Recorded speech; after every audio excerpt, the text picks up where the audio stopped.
In the 6th century, the Byzantine Empire had a massive, glittering problem, a dangerous addiction that was bleeding their treasury dry. Silk.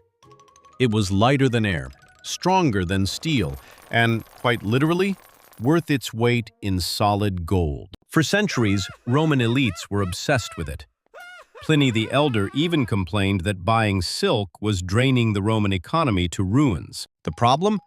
Silk only came from one place on Earth: China. They held an absolute, unbreakable global monopoly. The Chinese kept the secret of the silkworm under penalty of death. Anyone caught smuggling eggs would be executed immediately. To make matters worse for the Byzantines, the land route to China was completely controlled by their mortal enemies, the Sassanid Persian Empire. The Persians acted as middlemen, buying silk from the east and selling it to the Byzantines at astronomical, extortionate prices. Enter Emperor Justinian. It's the mid-6th century. He's trying to reconquer the Roman Empire, build the Hagia Sophia, and fight wars. And his treasury is rapidly emptying out, mostly going straight into the pockets of his Persian enemies just to buy silk. Justinian had enough. He needed to break the monopoly. First, he tried diplomacy, asking the Christian Axumites of Ethiopia to bypass the Persians by sea, but that failed miserably. The Persians simply bought up all the silk ships before the Ethiopians could even get to them in India. The Roman Empire was cornered. There seemed to be absolutely no way to get silk without paying their enemies. Until two men arrived at the imperial court. They were monks from the Nestorian church, and they had just returned from a long journey to the east. These monks hadn't just been preaching, they had been observing. They told Justinian the greatest state secret of the Chinese. Silk didn't grow on trees. It came from worms, and they knew exactly how to smuggle them out. All they needed was imperial backing and some hollow bamboo canes. Justinian was absolutely stunned. The Chinese weren't weaving silk from some magical trees in the east. It was literally the spit of a caterpillar. He immediately bankrolled the mission. Their objective was simple but suicidal. Walk 3,000 miles, steal the worms, and don't get caught. And so, in the year 550, these two holy men embarked on the most consequential industrial heist in human history. Their brilliant cover? They didn't really need one. As Nestorian missionaries, traveling the vast Silk Road was literally their day job. Persian border patrols inspected them multiple times. But who suspects two poor, dusty monks carrying nothing but their walking sticks? Little did the guards know. Those ordinary bamboo canes had been specially hollowed out to serve as ancient smuggling vaults. The journey was utterly brutal.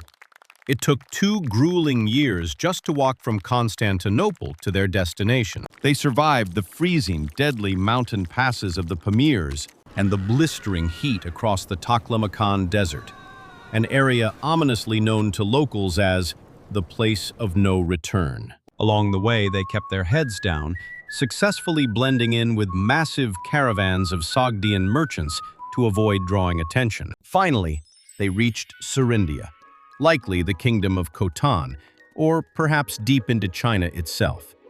The target was in sight. Before them lay sprawling orchards of green mulberry trees, the exclusive and highly protected food source of the Bombyx mori silkworm. The farms were heavily guarded.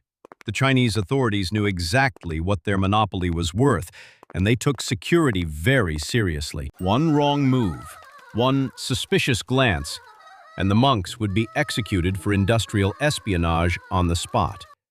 No trial. They waited patiently in the shadows for nightfall. It was finally time to steal the empire maker. Under the cover of darkness, the two monks slipped into the highly restricted silkworm hatcheries, moving as silently as ghosts. They weren't looking for adult moths or squishy caterpillars. They needed something much easier to hide: the microscopic silkworm eggs. With trembling hands, they carefully scraped hundreds of the precious black eggs into the hollow compartments of their bamboo walking sticks. Suddenly, the heavy footsteps of a Chinese patrol guard echoed outside the thin paper walls. The monks froze. If discovered, the punishment wouldn't just be prison.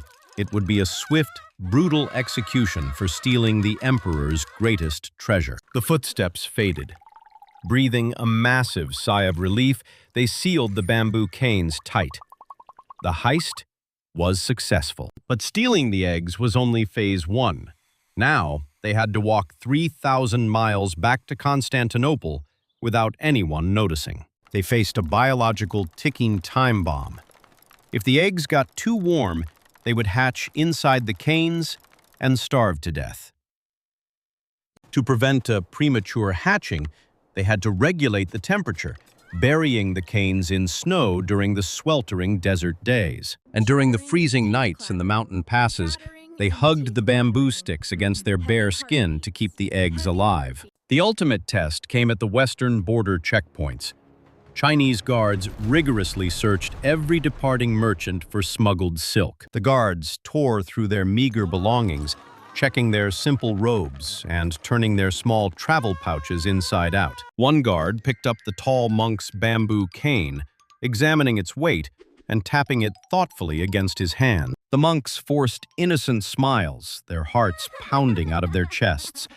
Finding nothing but hollow wood, the guard tossed it back. They had done it. They crossed the border into friendly territory, carrying the entire future of the Byzantine economy in their hands. After 2 grueling years and traversing over 3,000 miles, the 2 monks finally saw the massive walls of Constantinople. They looked absolutely terrible, beaten by weather and exhausted, but they had made it. The ultimate prize was safely inside their walking sticks. Inside the palace, Emperor Justinian was waiting. He had poured a fortune into this desperate gamble, and his patience was running thin. The monks bowed and presented the seemingly ordinary bamboo canes. The court officials probably thought it was a terrible joke. But then, with a sharp crack, the tall monk split the hollow bamboo wide open. Thousands of microscopic black seeds poured out onto a royal silk pillow. Justinian leaned in closely. He had expected golden threads or magical cocoons, not whatever this dirt was. The monks quickly explained that the hard part was over, but the delicate part had just begun. These eggs needed to hatch. They needed fresh mulberry leaves, which the Byzantines thankfully already had, and they needed strict, constant warmth. So, the most valuable items in the entire Roman Empire were carefully placed in a heated chamber, treated better than royalty. Days passed. The emperor, his generals, and the monks waited in agonizing suspense. If the eggs were dead from the cold, the Byzantine economy would collapse. If they lived, Rome would rise again. Then, movement. A tiny crack. The eggs began to hatch, releasing hundreds of microscopic, hungry caterpillars. Justinian wept tears of joy. The gamble of the century had paid off. The little worms immediately began to feast on the native Byzantine mulberry. The Chinese monopoly was officially broken. The secret was out. Within weeks, the fat caterpillars began to spin their magic.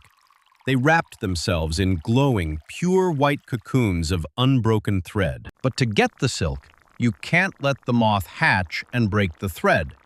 So the monks had to do something a little cruel. By boiling the cocoons, they killed the pupa inside and unraveled a single, continuous strand of silk up to a mile long. Justinian wasted no time. He immediately established massive imperial silk workshops, turning Constantinople into the new silk capital of the world. But white silk wasn't enough for Rome. They combined it with their own secret weapon, Tyrian purple dye, extracted from crushed sea snails. By combining Chinese silk with Byzantine purple, they created the ultimate luxury item of the Middle Ages. It was literally worth more than gold. Emperor Justinian kept the best quality silk strictly for the imperial family. Purple silk became the ultimate flex of absolute power. In fact, it was highly illegal for commoners to wear true purple silk. Doing so was considered treason. Meanwhile, the Persian merchants arrived at Constantinople, expecting to extort the Byzantines with overpriced silk one more time. They laid out their expensive wares. But Justinian just smiled, completely unbothered. He pulled back a curtain, revealing mountains of superior, locally made purple silk. The Byzantine Empire no longer needed them. The Persian silk extortion was officially dead. Their economic stranglehold was broken overnight. For the next 600 years, the Byzantine silk industry became a massive state monopoly, generating unimaginable wealth for the empire. Thanks to 2 brave monks and a few hollow bamboo sticks, Justinian didn't just save his economy. He completely rewrote the global trade map. It was the greatest industrial heist in history, executed without a single drop of blood. Checkmate, Persia. With the Persian monopoly shattered, the Byzantine treasury began to overflow with unprecedented wealth, and Justinian knew exactly how to spend it. First on his list, the ultimate architectural flex. He funded the construction of the Hagia Sophia, the largest cathedral the world had ever seen. Thanks to the booming silk revenue, this seemingly impossible engineering marvel with its massive floating dome was completed in just 5 years. It stood as a dazzling symbol of Byzantine economic supremacy, lined with gold and marble bought by the new silk trade. But Justinian wasn't just a builder, he was a conqueror. He wanted to reclaim the lost territories of the Western Roman Empire. He called upon his greatest commander, General Belisarius, to lead the ultimate reconquest. War is incredibly expensive. Luckily, the empire's new silk industry provided the limitless funding needed to equip a massive, elite army. They deployed the legendary cataphracts, heavily armored cavalry that were essentially the unstoppable tanks of the Middle Ages. Fueled by superior funding and tactics, Belisarius smashed through the Vandals in North Africa and the Ostrogoths in Italy. For a brief, glorious moment, the Mediterranean Sea once again became a Roman lake. However, a massive empire meant massive borders, and the Byzantines were surrounded by hungry enemies on all sides. This is where silk became a weapon. Why fight a bloody, unpredictable war when you can just buy your enemies off? The Byzantine intelligence agency, known as the Bureau of Barbarians, used the silk wealth to manipulate rival tribes like puppet masters. They would bribe a foreign king with prestigious purple silk, convincing him to attack another tribe instead of invading Byzantine borders. By mastering both military might and economic warfare, the Byzantine Empire secured its survival through the darkest centuries of the Middle Ages. But infinite wealth brought a new, much more dangerous problem to the emperors: betrayal from within. Byzantine politics were notoriously deadly. You couldn't even trust your own family, let alone your royal guards. Assassins lurked in every shadow of the imperial palace. Everyone wanted a piece of the silk fortune. So who do you hire to protect you when everyone who speaks your language secretly wants you dead? You hire people who don't speak your language at all. Enter the Varangian Guard. Elite, terrifying Norse mercenaries from the frozen north, hired to be the emperor's personal wall of flesh. They didn't care about Byzantine court drama. In fact, most of them didn't even know how to read or speak Greek. They only cared about 2 things: smashing enemies with axes and getting paid. And thanks to the new silk monopoly, the emperor could afford to pay them an absolute fortune. These massive Norsemen didn't just get gold. They were given access to the most exclusive currency in the world: imperial purple silk. They wore it proudly, instantly making them the most fabulously wealthy barbarians in history. The visual contrast in the palace was hilarious. Elegant, scheming Roman politicians were forced to walk past giant, burping axemen every day. But the strategy worked flawlessly. With the Varangians guarding the doors, the Byzantine emperors finally slept soundly. The silk wealth had literally bought the ultimate shield against treason. Economics had solved a military problem. With the economy secure and his life protected, Justinian's Byzantium was untouchable. The Byzantine silk monopoly didn't just fund Justinian's wars. It became the economic bedrock of the empire. Long after Justinian passed away, his purple gold continued to flow, fueling generations of emperors. As for the two monks, history doesn't officially record their names or their final fate. But it's safe to assume they retired as extremely wealthy, very quiet men. Their daring heist granted Constantinople an absolute monopoly over European silk for the next 600 years. Kings, popes, and warlords from across the continent had to bow to the Byzantines if they wanted to wear it. It remains one of the most successful acts of industrial espionage in human history. Two guys with walking sticks did more damage to the Persian economy than entire standing armies. They proved that in the game of empires, information and technology are far more lethal than swords. The worms they smuggled out bred generations of caterpillars, spinning threads that held an empire together, even outlasting the empire itself. When Constantinople finally fell in 1453, the European silk industry they started lived on. So the next time you see a luxurious piece of silk, remember the two monks who walked 3,000 miles to steal it. If you enjoyed this epic heist from history, make sure to smash that subscribe button to join our empire. Drop a like and let us know in the comments, what impossible historical event should we unlock next? Thanks for watching Byzantium Unlocked. See you in the next era.